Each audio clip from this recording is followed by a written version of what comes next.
اليوم في شغل فاكهون فلم تكونوا تعقلون هذه جهنم التي كنتم توعدون اصلوها اليوم بما كنتم تكفرون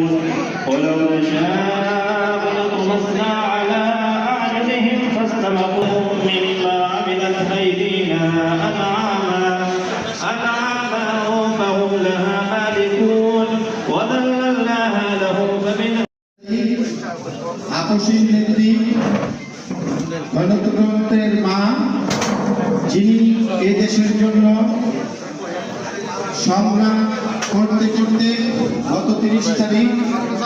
mega care হসপিটালে শেষ নিঃশ্বাস ত্যাগ করেছেন ভোর 6টার সময়। সেই সংবাদ পেয়ে সারা দেশের জনগণের মতো ঢাকা আইনজীবী সমিতির সদস্যবৃন্দ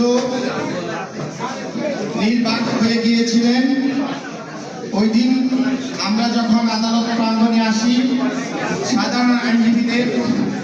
দাবির প্রেক্ষিতে ঢাকা আইনজীবী সমিতি তাৎক্ষণিক মিটিংয়ের আয়োজন করা হয় এবং সেই মিটিং থেকে সর্বসম্মতিক্রমে আপনাদের পরামর্শ মোতাবেক ঢাকা আইনজীবী সমিতির পক্ষ থেকে 7 দিনের শোক প্রকাশের